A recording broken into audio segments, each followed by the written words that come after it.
Hello everyone, welcome to Smart IAS. तो अभी हम लोग करने वाले हैं 2 नवंबर 2024 का डेली करंट अफेयर्स, राइट। तो we are gonna start with the DCA. इसमें क्या क्या टॉपिक्स आज हम लोग कवर करने वाले हैं? We are going to cover 3 topics. First is India remain silent on US sanction against Indian entities. Indian entities के अगेंस्ट में यूएस ने सैंक्शंस लगाया है। तो सैंक्शंस क्या होता है वो भी समझेंगे। और ये कहां पे आएगा? जीएस पेपर 2 आईआर का पार्ट बनेगा। Topic number 2, COP29। COP29 क्या है ये हम समझेंगे, बाकू में होने वाला है। A focus on climate finance, इसमें फोकस होगा क्लाइमेट फाइनेंस पे और मीथेन के एमिशन पे होगा। तो मीथेन एमिशन कहाँ आता है? जीएस पेपर 3 में आता है। और COP29 मतलब कॉन्फ्रेंस ऑफ पार्टीज है, बहुत सारी कंट्रीज वहां पे जाएंगी। तो एक तरह से इंटरनेशनल रिलेशन का भी पार्ट बनता है, बट मेजर पार्टी किसका बनेगा? एनवायरमेंट का बनेगा। Topic number 3 science and tech का पार्ट बनेगा। Discovery of the first black hole triple system. तो ब्लैक होल में, ब्लैक होल का नाम आपने जरूर सुना होगा। ब्लैक होल में डबल सिस्टम जो है हमेशा से देखने को मिला है, बट पहली बार एक ट्रिपल सिस्टम देखने को मिला है। That becomes very significant for our prelims examination, है ना। तो जीएस पेपर 3 मेंस में आएगा, बट प्रीलिम्स के लिए ये काफी ज्यादा सिग्निफिकेंट है। प्रीलिम्स का यहाँ पे मैं सब्जेक्ट या सिलेबस नहीं लिखा होता है, बट ऑलमोस्ट हर टॉपिक चाहे वो डिस्क्रिप्टिव ही हो, एथिक्स का छोड़ के प्रीलिम्स के लिए इंपॉर्टेंट होता ही होता है। यहाँ पे हम लोग मेंस वाला सिलेबस यहाँ पे डाल के रखते हैं।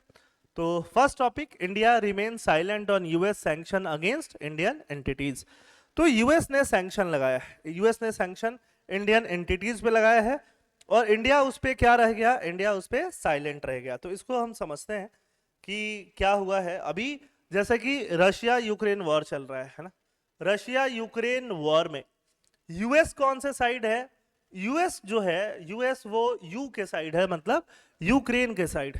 तो अगर रशिया को कोई डायरेक्ट या इनडायरेक्ट सपोर्ट कर रहा है, डायरेक्ट सपोर्ट और इवन इनडायरेक्ट सपोर्ट, तो ऐसी इंटिटीज को यूएस ने डायरेक्ट सैंक्शंस लगाया है।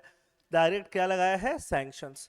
सैंक्शंस लगाने का मतलब क्या हुआ कि वो जो भी इंटिटीज होंगी या इंडिविजुअल होंगे, अगर यूएस में उनका कोई भी एसेट होगा तो यूएस क्या कर लेगा? उसको फ्रीज कर लेगा। यूएस उससे कोई ट्रांजैक्शन नहीं रखेगा। तो ऐसा नहीं है कि यूएस ने वो सैंक्शन सिर्फ इंडियन एंटिटीज पे लगाए हैं। इंडिया के अलावा बहुत सारी countries, for example Chinese entities भी हैं और भी एंटिटीज हैं अलग अलग कंट्रीज की, जहां पे यूएस ने देखा कि कहीं ना कहीं से डायरेक्टली इनडायरेक्टली वो रशिया को सपोर्ट कर रही हैं इन द रशिया यूक्रेन वार। चाहे वो लॉजिस्टिक्स से हो सके, चाहे वो टेक्नोलॉजी से हो, चाहे किसी भी तरीके से हो, इसीलिए सैंक्शन लगाया। तो हम इसको और अच्छे से फोकस करके पढ़ते हैं। The article focuses on recent sanction imposed by the US on 19 Indian entities, labelling them as third country sanction evaders. उसको यूएस ने क्या लेवल किया है? Third country sanction evader. Third country sanction evader का नाम दिया है फॉर एलिजेडली, एलिजेडली मतलब ऐसा एलेज किया है, ऐसा आरोप लगाया है, supplying Russia with dual use technology, Russia को ड्यूअल यूज टेक्नोलॉजी ट्रांसफर करने के लिए। वैसा टेक्नोलॉजी जिसका दो तरह से यूज हो सकता है, सिविलियन पर्पस के लिए भी यूज हो सकता है और मिलिट्री पर्पस के लिए भी यूज हो सकता है। ऐसे टेक्नोलॉजी को हम क्या बोलते हैं? Dual use. सिविलियन पर्पस जैसे न्यूक्लियर एनर्जी है, न्यूक्लियर का यूज हम एनर्जी बनाने में, जिससे कि ये लाइट जल रही है, जिससे कि ये बोर्ड काम कर पा रहा है, उसके लिए भी कर सकते हैं। न्यूक्लियर का यूज ऐसे एटॉमिक बम बनाने के लिए भी यूज हो सकता है। वैसे ही बहुत सारा ड्यूअल यूज टेक्नोलॉजी भी होता है उसके अलावा भी। यूएस ने जो भी सैंक्शन इंपोज किया 19 इंडियन एंटिटीज पे, और उसके अलावा बहुत सारी कंपनीज वर्ल्ड की, और भाई 17 कंट्रीज के 400 कंपनीज पे यूएस ने ऐसा सैंक्शन लगाया है। इंडिया का क्या रेस्पॉन्स रहा? इंडिया का कोई रेस्पॉन्स ही नहीं रहा, non response. India's Minister of External Affairs has declined to comment on the sanction, maintaining a stance that it does not recognize unilateral sanction. India हमेशा से एक स्टैंड मेंटेन करता है कि इंडिया यूनिलैटरल सैंक्शंस को recognise नहीं करता। Unilateral sanction मतलब एक तरफा, एक तरफा सैंक्शंस को रिकॉग्नाइज नहीं करता। कौन नहीं करता? इंडिया नहीं करता। No official response has been given by India on sanctions related to Russia and Iran links since 2022। इसके अलावा और भी रशिया, इंडिया का लिंक रशिया से, इंडिया का लिंक ईरान से, इस पे भी यूएस सैंक्शंस लगाना चाह रहा था इंडिया पे, बट इंडिया ने कोई रिस्पॉन्स ही नहीं दिया है। यूएस सैंक्शन लगता है तो क्या होता है? यूएस बेस्ड एसेट फ्रीज कर लिए जाते हैं of the targeted companies and individuals and prohibiting all transaction involving US citizen. US citizen के साथ उनका किसी भी तरह का कोई भी ट्रांजैक्शन को प्रोहिबिट कर दिया जाता है। ऐसा यूएस के डेप्यूटी ट्रेजरर सेक्रेटरी वॉली अडेओबियो ऐसा बताते हैं। ठीक है, तो अभी फिलहाल डिस्कशन भी हुआ सैंक्शन लगने के बाद। इंडिया के एनएसए और यूएस के एनएसए के बीच में ये डिस्कशन भी हुआ। इंडिया के एनएसए कौन है? श्री अजीत डोवाल, आप नाम जानते होंगे। यूएस का एनएसए कौन है? Jake Sullivan. इनका नाम नहीं भी याद हो तो चलेगा, प्रीलिम्स वगैरह में भी ये नाम वगैरह वाली चीजें इतनी आती नहीं है। चाहे आप यूपीएससी प्रीलिम्स की बात करें, चाहे एपीएससी प्रीलिम्स की बात करें, वहां पे उन्होंने और बड़े बड़े प्रॉब्लम्स, बड़े बड़े मुद्दे के बारे में बात किया, इंडो पैसिफिक के बारे में बात किया, ब्रॉडर प्रॉब्लम्स के बारे में बात किया, बट सैंक्शंस के बारे में खास बात इन लोगों ने नहीं किया। इसके अलावा इंडिया यूएस के बीच में आईसीईटी करके क्रिटिकल एंड इमर्जिंग टेक्नोलॉजी को एक्सचेंज करने के लिए, क्रिटिकल टेक्नोलॉजी, चाहे हम बात करें एआई के बारे में, चाहे बात करें रोबोटिक्स के बारे में, चाहे बात करें मशीन लर्निंग के बारे में, ये जितना इमर्जिंग एंड क्रिटिकल टेक्नोलॉजी है उसके ऊपर इंडिया और यूएस ने बायलैटरल टाइज कर रखा है 2023 में। इस पे इन लोगों ने बात किया, बट इस सैंक्शन पे इन लोगों ने खास बात नहीं किया। ठीक है, तो this is the first topic. The second topic is COP 29 in Baku, a focus on climate finance and methane emission. Focus किस पे होने वाला है? क्लाइमेट फाइनेंस पे और मीथेन एमिशन पे। तो ये सोर्स क्या है इसका? द हिंदू। द हिंदू में आज के न्यूज़पेपर में ये आर्टिकल छपा हुआ है, तो इसको हम लोग समझ रहे हैं, राइट। चलिए इसको और डिटेल में समझते हैं। मीथेन क्या होता है? मीथेन एक ग्रीन हाउस गैस है। मीथेन इज CH4, है ना, ये एक ग्रीन हाउस गैस होता है। कार्बन डाइऑक्साइड इज CO2, ये भी एक ग्रीन हाउस गैस होता है। कार्बन डाइऑक्साइड बहुत ज्यादा स्ट्रॉन्ग ग्रीन हाउस गैस नहीं है, बट मीथेन बहुत ज्यादा स्ट्रॉन्ग ग्रीन हाउस गैस है ना, इसका स्ट्रॉन्गनेस ज्यादा है। मतलब अगर हम 1 kg कार्बन डाइऑक्साइड लें, 1 kg मीथेन लें, मीथेन कम से कम 20 टाइम्स ज्यादा ग्रीन हाउस गैस इफेक्ट लाएगा कंपेयर टू कार्बन डाइऑक्साइड। ज्यादा गर्मी करेगा, ज्यादा जो हीट है उसको एब्जॉर्ब करके रखेगा compare to carbon dioxide. Methane जो है, अगर मीथेन ऐसे रिलीज हो रहा है, तो मीथेन अगर एटमॉस्फेयर में है तो मीथेन 10, 12, 15 ईयर्स में मीथेन धीरे धीरे, एवरेज लाइफ स्पैन मीथेन का 10-15 ईयर्स माना जाता है कि अगर एटमॉस्फेयर में है वो धीरे धीरे क्या हो जाएगा? ब्रेक डाउन हो जाएगा। कार्बन जो है अलग कंपोनेंट ऑक्सीजन वगैरह के बना लेगा, CO2 CO बना लेगा, हाइड्रोजन अलग कंपोनेंट बना लेगा, और ये दोनों CH4 टूट जाएगा। तो एक एवरेज टाइम स्पैन मीथेन का 10-15 ईयर्स माना जाता है। ये अच्छी बात है। अगर मीथेन बहुत लंबे टाइम तक, जैसे कार्बन डाइऑक्साइड का एवरेज लाइफ स्पैन काफी ज्यादा है, तो मीथेन अगर लंबे टाइम तक एटमॉस्फेयर में बना रहे तो मीथेन मीथेन मीथेन इकट्ठा होने लगेगा। अभी हमें मीथेन को कम करना है एटमॉस्फेयर में, क्योंकि मीथेन की वजह से आगे प्रॉब्लम बढ़ने वाली है। मीथेन के सोर्सेज क्या है? मीथेन के सबसे इंपॉर्टेंट सोर्सेज हैं कैटल्स। कैटल्स जो होते हैं, गाय भैंस, ये लोग मीथेन बहुत ज्यादा जुगाली कर करके खाना खा रहे हैं, यूं यूं कर करके मीथेन एमिट कर रहे होते हैं। राइस, राइस का जो कल्टीवेशन होता है, राइस पैडी है ना, धान, चावल, भात, इनका जो कल्टीवेशन होता है उसमें बहुत ज्यादा मीथेन एमिशन होता है। तो इंडिया में इसमें बहुत ज्यादा मीथेन एमिशन होता है, कैटल में बहुत ज्यादा मीथेन एमिशन होता है। ये डायरेक्टली इंडिया के एग्रीकल्चर और फूड सिक्योरिटी से लिंक्ड है। इंडिया के लोग राइस बहुत ज्यादा कंज्यूम करते हैं, वहां से लिंक्ड है। इसके अलावा और कहाँ ज्यादा मीथेन होता है? उसके अलावा अगर हम बात करें जो भी सॉलिड वेस्ट होता है, सॉलिड वेस्ट जो कचरा आप फेंक देते हो घर का, है ना, वो कचरा कहाँ जाएगा? वो जो घर से निकलता है, गाड़ियों में जाता है और जाके डंप हो जाता है। सिटी में कहीं भी जाके क्या हो जाता है? डंप। देखोगे दिल्ली वली में ऐसे कूड़े के पहाड़ बने हुए हैं। वहां से क्या रिलीज हो रहा होता है, उन वो लोग यहाँ से मीथेन निकल रहा होता है। तो ये कुछ जगह है जहां से इंडिया से मीथेन निकल रहा होता है। तो ये आर्टिकल ये बात करता है कि इंडिया ने मीथेन को कम करने के लिए कोई डायरेक्ट प्लेज नहीं लिया हुआ है कि हमें मीथेन कम करना ही करना है, बट पूरे वर्ल्ड में मीथेन को कम करने के लिए इस साल बात हो सकती है COP 29 में, है ना। क्योंकि आपको पता है कि यूनाइटेड नेशन ने 1992 में एक कॉन्फ्रेंस हुआ जिसको बोलते हैं रियो समिट, अर्थ समिट भी बोलते हैं। वहां पे क्लाइमेट चेंज को टैकल करने के लिए एक बॉडी बनाया गया जिसको बोलते हैं UNFCCC। वही बॉडी हर साल मीटिंग करती रहती है जिसमें कंट्रीज जाते रहते हैं, पार्टिसिपेट करते रहते हैं। उसी को बोलते हैं कॉन्फ्रेंस ऑफ पार्टीज। पार्टीज को मतलब उस UNFCCC की जो कंट्रीज हैं जो पार्टिसिपेट कर रही हैं उसको क्या बोलते हैं, पार्टीज। तो वो 29th टाइम होने वाला है। कहाँ पे, अजरबैजान का जो कैपिटल है बाकू, वहां पे नवंबर 11 और 12 में। तो known as the finance COP, यहाँ पे पैसे के बारे में भी बात की जाएगी, फाइनेंस के बारे में बात की जाएगी, न्यू कलेक्टिव क्वांटिफाइड गोल के बारे में बात की जाएगी, है ना, कि पूरे वर्ल्ड को एक नया गोल देने के लिए क्वांटिफाइड गोल, क्वांटिफाइड मतलब टारगेटेड गोल, वैसा गोल जिसको देखा जा सके, ऑब्जर्व किया जा सके और उसके अकॉर्डिंग काम किया जा सके, वहां पे बात की जाएगी। तो बात यह है कि मीथेन का इंपैक्ट क्लाइमेट चेंज पे बहुत ज्यादा होता है। Methane is responsible for around 30% of global warming since the pre industrial era, और ये बढ़ने वाला है। Over A 100-year period methane is 28 times more potent then CO2।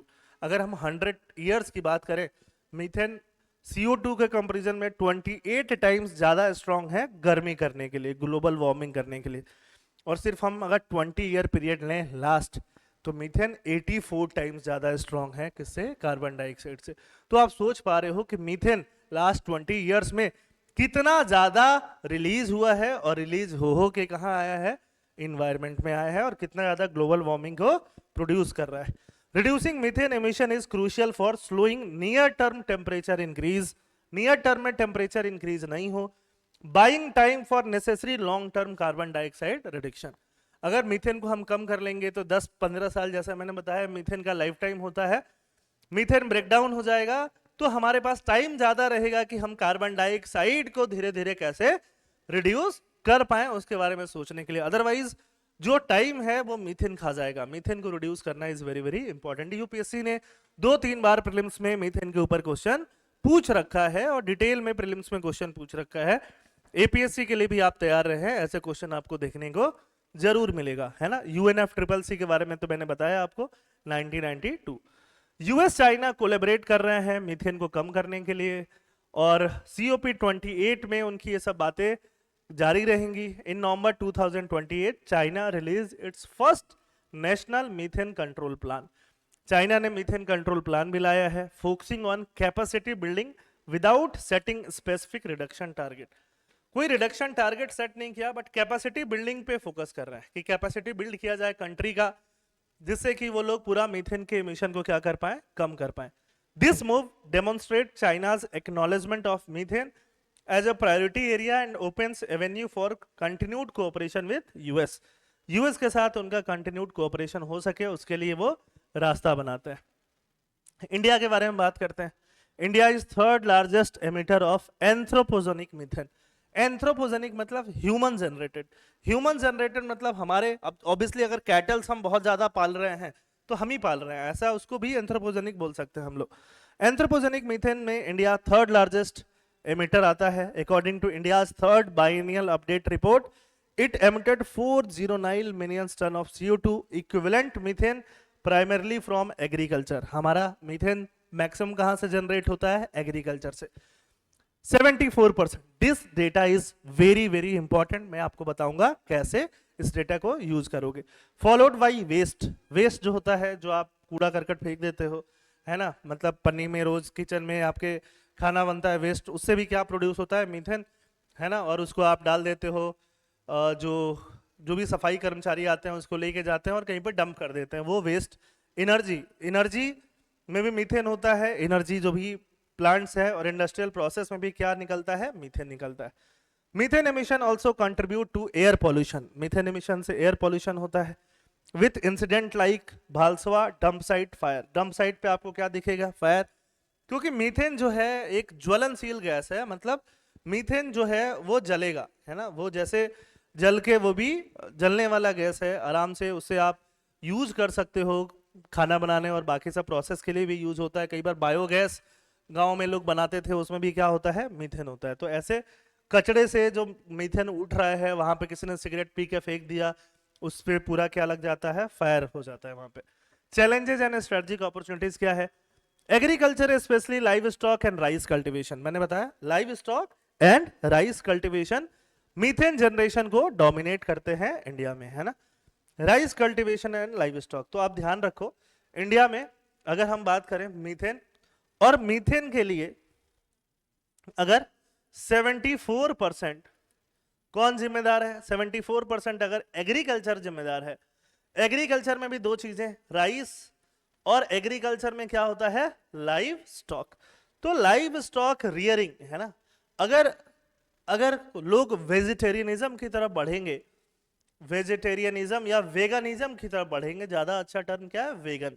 Vegan मतलब कोई भी एनिमल प्रोडक्ट, दूध वगैरह का भी यूज नहीं करना है, तो लाइव स्टॉक जो होगा वो क्या हो जाएगा? कम हो जाएगा, है ना।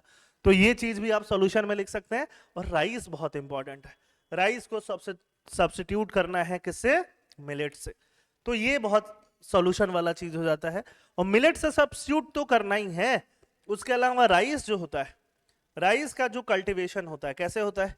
राइस के ऐसे छोटे छोटे सैंपलिंग्स उगा लिए जाते हैं, उनको फिर वापस से प्लांट किया जाता है ऐसे जाके खेतों में, है ना, जहां पे पानी होता है पूरा, तो ऐसे राइस उगाया जाता है।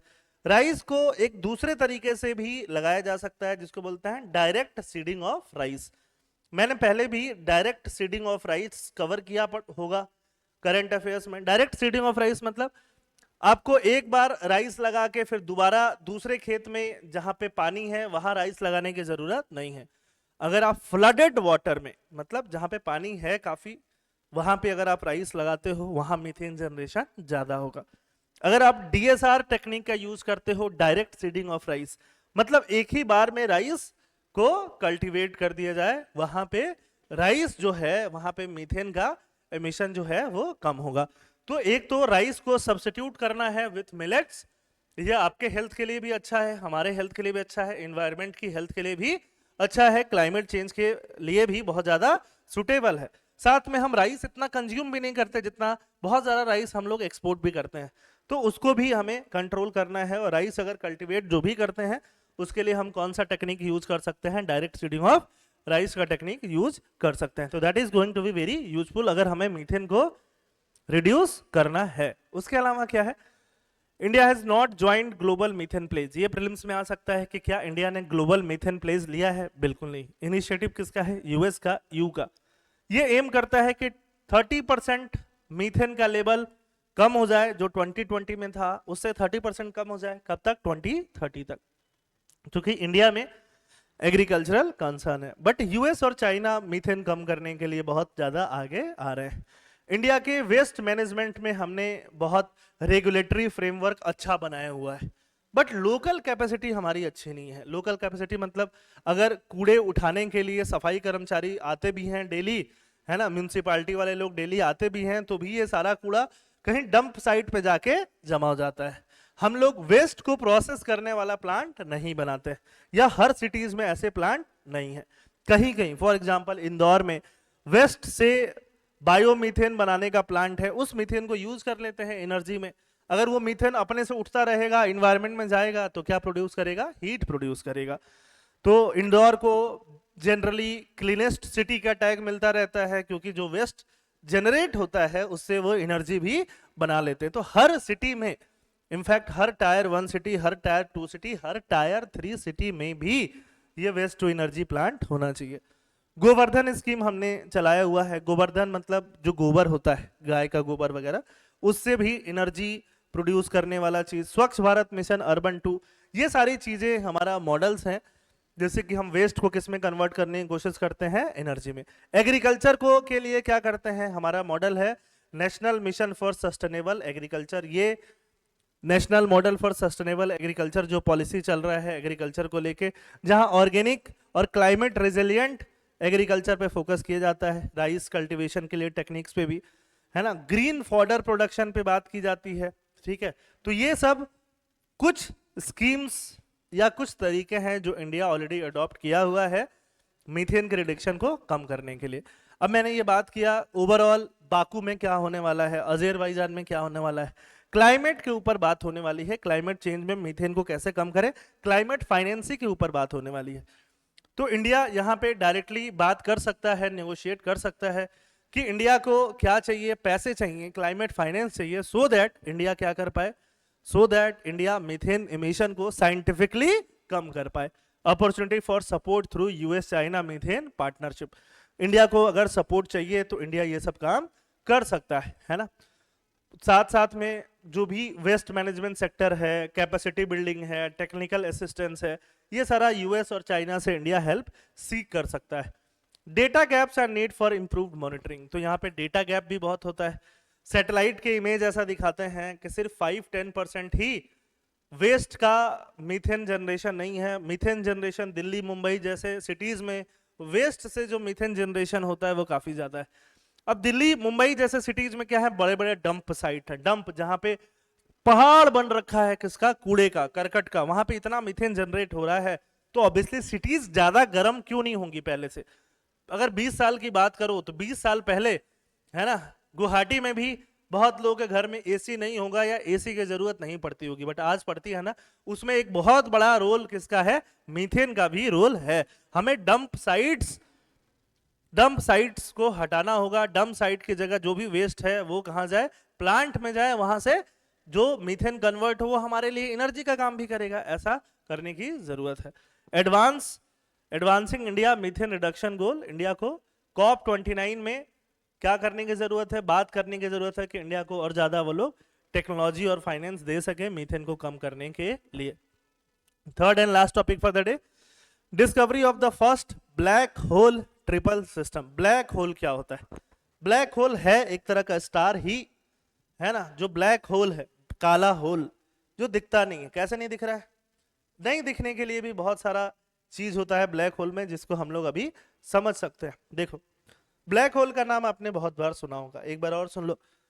ब्लैक होल एक स्टार की जैसा ही होता है जिसका ग्रेविटेशनल फील्ड इतना स्ट्रांग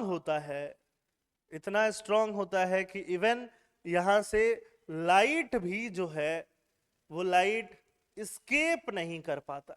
क्या नहीं कर पाता? एस्केप, मतलब लाइट इससे बाहर नहीं जा पाता। मतलब आपको नहीं समझ में आया होगा। मतलब ये है, जैसे अगर अर्थ है, मैं यहां से ये पेन फेंकूं, उछल के नीचे गिरेगा। नीचे किसकी वजह से गिर रहा है? अर्थ का ग्रेविटेशनल फील्ड की वजह से, है ना। तो अगर अर्थ से मैं बहुत तेज कोई ऑब्जेक्ट ऊपर फेंकूं, बहुत तेज मतलब कितना तेज कि ये ऊपर जाता ही रहे आसमान में और धीरे धीरे अर्थ के ग्रेविटेशनल फील्ड से बाहर हो जाए, है ना। उसके लिए जो वेलोसिटी अर्थ पे चाहिए या किसी भी जगह चाहिए उसको बोलते हैं एस्केप वेलोसिटी। कौन सा वेलोसिटी? एस्केप। और अर्थ पे एस्केप वेलोसिटी जो है वो 11.2 किलोमीटर पर सेकंड होता है। कि अगर किसी ऑब्जेक्ट को आप 11.2 किलोमीटर पर सेकंड से ज्यादा की स्पीड से फेंक दोगे अर्थ से ऊपर, तो वो निकल जाएगा और अर्थ के ग्रेविटेशनल फील्ड से बाहर हो जाएगा, अंतरिक्ष में गुम हो जाएगा, अर्थ पे वापस गिरेगा नहीं। क्योंकि 11.2 कम होता जाएगा, है ना। पहले आप उसको ऊपर फेंकोगे तो क्या होगा? स्पीड कम होगा, जीरो होगा, फिर नीचे गिरेगा। ये कम होते होते अर्थ के ग्रेविटेशनल फील्ड से बाहर निकल जाएगा। बट ब्लैक होल क्या होता है? वहां से लाइट का स्पीड क्या है? 3 × 10⁸ मीटर पर सेकेंड। लाइट भी बाहर नहीं निकल पाता। आप बोलोगे लाइट ऑब्जेक्ट थोड़ी ना है, लाइट भी पार्टिकल की तरह बिहेव करता है ना, जिसको लाइट का वेव पार्टिकल डुअलिटी बोलते हैं, है ना। कि लाइट भी जाके वापस रिटर्न हो गया, लाइट भी उसको एस्केप नहीं कर पाया। इतना strong gravitational field. Strong gravitational field होने के लिए क्या होना चाहिए? स्ट्रॉन्ग डेंसिटी होना चाहिए। बहुत हार्ड डेंसिटी का स्टार होता है ब्लैक होल, है ना। जब किसी स्टार का टाइम पूरा हो जाता है, वो स्टार क्या हो जाता है? विस्फोट कर जाता है। उसको बोलते हैं सुपरनोवा विस्फोट। वो सुपरनोवा एक्सप्लोजन के बाद में सारा मटेरियल अलग हो जाता है, सिर्फ कोर डेंस मटेरियल बचता है, जो क्या बचता है, ब्लैक होल बचता है। तो अब आप ब्लैक होल समझे होंगे, है ना। सुपरनोवा विस्फोट से जनरली, सुपरनोवा एक्सप्लोजन से जनरली क्या मिलता है, ब्लैक होल मिलता है, जनरली बोल रहा हूं। पहली बार ब्लैक होल ट्रिपल सिस्टम मिला है, मतलब ब्लैक होल के अलावा 2 और स्टार ब्लैक होल के पास मिले हैं, है ना। ब्लैक होल के पास एक और स्टार मिलना कॉमन है। ब्लैक होल जो है, scientist have discovered a unique black hole triple system marking the first time such a formation has been observed in space. Located approximately 8,000 light year from Earth, this system includes a black hole at the center which is consuming a small nearby star. ये black hole centre पे है, जो आसपास एक small near by star को क्या कर रहा है, कंज्यूम कर रहा है ना। और साथ में एक सेकंड स्टार भी है जो बहुत दूर है, कहां से, ब्लैक होल से। मतलब ब्लैक होल, एक पास का स्टार, एक दूर का स्टार, मिला के क्या बन गया, ट्रिपल ब्लैक होल सिस्टम पहली बार ऑब्जर्व किया गया है। Traditionally black holes are thought to form after massive star explode to supernova, है ना, ऐसा ही हमेशा समझा गया है। रिसर्च क्या बोलता है, रिसर्च इस बार बता रहा था the black hole low mass x-ray binary V404 Cygni is a part of wide triple was conducted by researchers from the California Institute of Technology and MIT. Institute is not very important for our discussion. Institute कुछ भी हो, वो हमारे discussion के लिए important नहीं। अब देखो, ये सब स्टेलर क्लाउड मिलके स्मॉल स्टार बनते हैं या लार्ज स्टार बन सकता है। स्मॉल स्टार धीरे धीरे क्या बनता है, रेड जायंट बनता है। स्टार में क्या होता है, जैसे सन एक स्टार है, हाइड्रोजन फ्यूल होके हीलियम बन रहे हैं। अब हाइड्रोजन है तो मर्ज करके हीलियम बन रहा है। अब हाइड्रोजन कभी तो खत्म भी हो जाएगा ना, है ना। तो वैसे ही एक टाइम आता है जब एक स्टार रेड जायंट बन जाता है या रेड सुपर जायंट बन जाता है, फिर एक नेबुला का फॉर्म ले लेता है, फिर एक व्हाइट ड्वार्फ बन जाता है जहां पे हाइड्रोजन या कोई ऐसा गैस उसमें बचा नहीं होता जिसको मर्ज करके वहां पे फ्यूजन रिएक्शन हो सके। और ऐसे ही रेड सुपर जायंट क्या करता है, सुपरनोवा विस्फोट कर जाता है। ये एक्सप्लोड करके या तो न्यूट्रॉन स्टार, एक रोटेटिंग स्टार बन सकता है, या क्या बन सकता है, ब्लैक होल बन सकता है। इसको कभी हम लोग और डिटेल में समझेंगे। ब्लैक होल ट्रिपल सिस्टम में क्या है, एक स्टार, एक ब्लैक होल, एक स्टार जो 6.5 डे ऑर्बिट पे है, और एक दूर का स्टार जो 70,000 ईयर्स की ऑर्बिट पे है ना। एक ब्लैक होल, एक स्टार, दूसरा स्टार, ये ट्रिपलेट है, ट्रिपलेट अभी मिला है। और ये कहां मिला है, V404 सिग्नी में मिला है। द सेंट्रल ब्लैक होल का नाम क्या रखा गया है, V404 सिग्नी। ये पूछा जा सकता है प्रीलिम्स में, what is V404 Cygni. It's situated in the constellation Cygnus. Constellation का जो नाम है उसका नाम क्या है, Cygnus. It is one of the oldest known black holes and is approximately 9 times the mass of sun. Sun के 9 टाइम्स है, बट साइज छोटा होगा क्योंकि डेंस हो जाता है। Confirmation of the triple system, MIT के प्रोफेसर वगैरह ने ट्रिपल सिस्टम को क्या किया है, कंफर्म किया है। ब्लैक होल का फॉर्मेशन हमेशा एक कोलैप्स, एक सुपरनोवा विस्फोट माना जाता था, 2 स्टार सिस्टम माना जाता था, बट इसको फेल्ड सुपरनोवा बोला जाता है। In direct collapse a star exhaust it's fuel and collapse. Fuel मतलब जो भी हाइड्रोजन वगैरह है खत्म हो गया। Collapse under its own gravity, own gravity में कोलैप्स कर गया, वायलेंट एक्सप्लोजन हुआ जिसको हम लोग फोइल्ड सुपरनोवा बोलते हैं।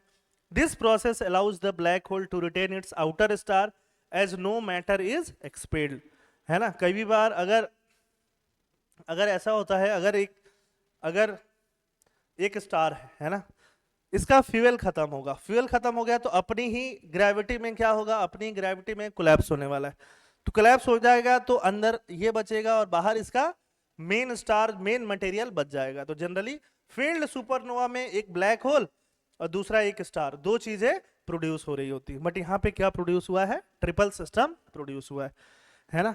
तो इससे रिसर्चर्स को आगे और सोचने का मौका मिल सकता है कि ब्लैक होल जो है ट्रिपल सिस्टम के फॉर्म में भी एग्जिस्ट कर सकता है। तो ये रहे आज के तीनों टॉपिक्स, आई होप आपके समझ में आए होंगे। थैंक यू, जय हिंद।